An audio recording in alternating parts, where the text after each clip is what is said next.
పశ్చిమ గోదావరి జిల్లా ఉండి గ్రామం నిమ్మనపేటలో డబుల్ మర్డర్ కేసులో దర్యాప్తు ముమ్మరం చేశారు పోలీసులు. మృతులు సుబ్బారావు, విజయలక్ష్మి శరీర నమూనాలను ఫోరెన్సిక్ ల్యాబ్ కి పంపించారు. దీంతో ఆర్ఎఫ్ఎస్ఎల్ రిపోర్ట్ కీలకంగా మారబోతోంది. గత కొంతకాలంగా సుబ్బారావు, విజయలక్ష్మి సహజీవనం చేస్తున్నారు. సుబ్బారావు ఇంట్లో విజయలక్ష్మి దారుణ హత్యకు గురికాగా ఉండి రైల్వే స్టేషన్ సమీపంలో అనుమానాస్పద రీతిలో మృతి చెంది కనిపించారు సుబ్బారావు.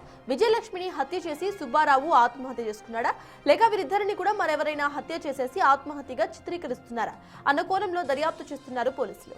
రెండు మరణాలపై వేరువేరు ఎఫ్ఐఆర్లు నమోదు చేసి విచారణ చేస్తున్నారు పోలీసులు.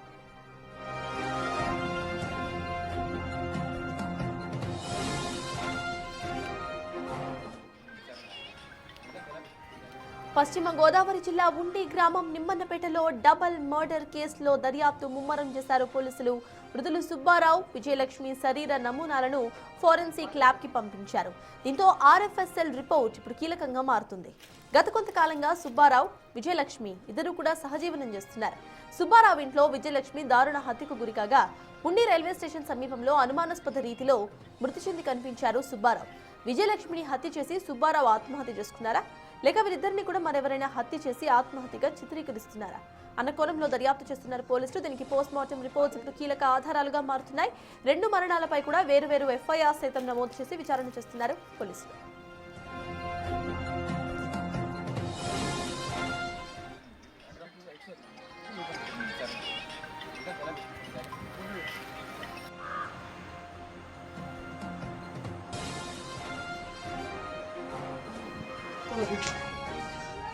అక్కడ మనం బాగా దగ్గర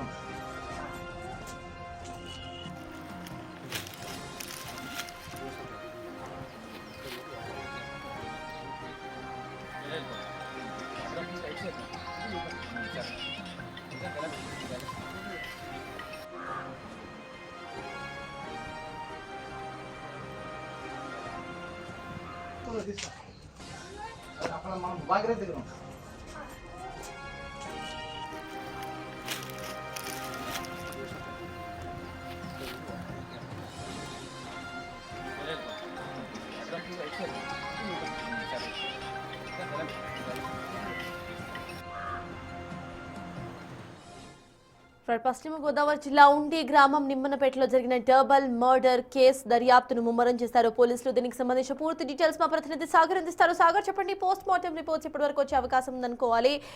అండ్ వాళ్ళకి సంబంధించిన కుటుంబీకులు ఎవరైనా రియాక్ట్ అయ్యారా? అప్డేట్స్ ఏంటి సాగర్?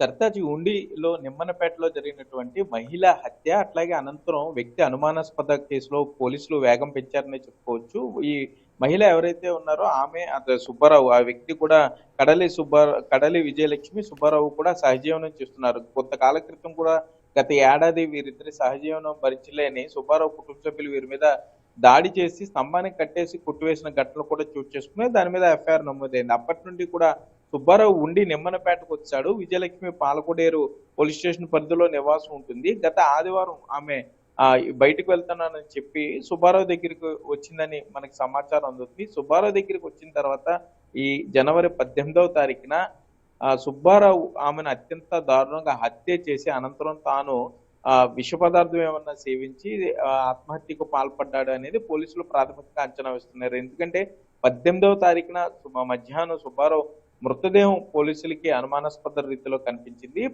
జనవరి 19వ తారీఖున సుబ్బారావు జేబులో ఉన్నటువంటి తాళాన్ని బట్టి, ఇంటి తాళాన్ని బట్టి, అట్లాగే అతని దగ్గర దొరికినటువంటి 3 సెల్ ఫోన్లో ఒక సెల్ ఫోన్ విజయలక్ష్మిది కావడంతో విజయలక్ష్మి ఆచూకీ గురించి వెరిఫై చేసిన పోలీసులకు నిమ్మనపేటలోని ఒక ఇంట్లో పూర్తిగా కులిపోయిన పరిస్థితిలో ఉన్న విజయలక్ష్మి మృతదేహం లభించింది. విజయలక్ష్మి సంబంధించి ఆమెను కండువాతో ఊపిరాడకుండా బలవంతంగా చంపి ఉంటారనేది ప్రాథమికంగా పోలీసులు అంచనాకు వస్తున్నారు. అనంతరం ఆమెను తాళ్లతో పూర్తిగా కట్టివేసి మొత్తం బాడీని కొంత వెనక్కి మడత పెట్టి తాళ్లతో కట్టివేసి, నైలాన్ తాళ్లతో కట్టివేసి ఉంది.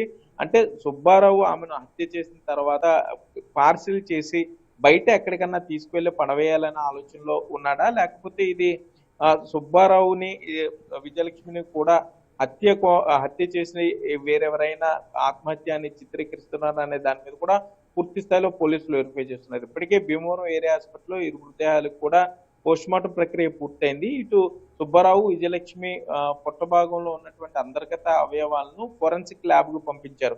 ఆ ల్యాబ్ రిపోర్ట్, ఎఫ్ఎస్ఎల్ రిపోర్ట్ వచ్చిన తర్వాత దీనిపై మరింత స్పష్టత వచ్చే అవకాశం ఉంటుందని పోలీసులు చెప్తున్నారు. ఈలోపు సుబ్బారావు, ఇటు విజయలక్ష్మి బంధువులను పూర్తి స్థాయిలో వెరిఫై చేస్తున్నారు. అసలు విజయలక్ష్మి ఎప్పుడు ఇంట్లో నుండి బయటకు వచ్చింది, ఎలా వెళ్ళింది అనే దాని మీద కూడా ఆరా తీస్తున్నారు. ఇప్పటికే సీసీ విజువల్స్ కూడా లభించినాయి అనేది మనకు అందుతున్న సమాచారం. సుబ్బారావు ఇంటికి విజయలక్ష్మి చేరుకున్న తర్వాత అక్కడి నుండి బయటికి రాకపోవడం, మరోపక్క సుబ్బారావుకు సంబంధించి ఎందుకు విజయలక్ష్మి హత్య చేయాల్సి వచ్చింది, ఆ తర్వాత అతను ఆత్మహత్య ఎందుకు పాల్పడ్డాడు అనే దాని మీద కూడా పోలీసులు వెరిఫై చేస్తున్నారు. లేకపోతే ఇద్దరిని వేరెవరైనా హత్య చేశారనే కోణంలో కూడా పోలీసు దర్యాప్తు అయితే కొనసాగుతుంది.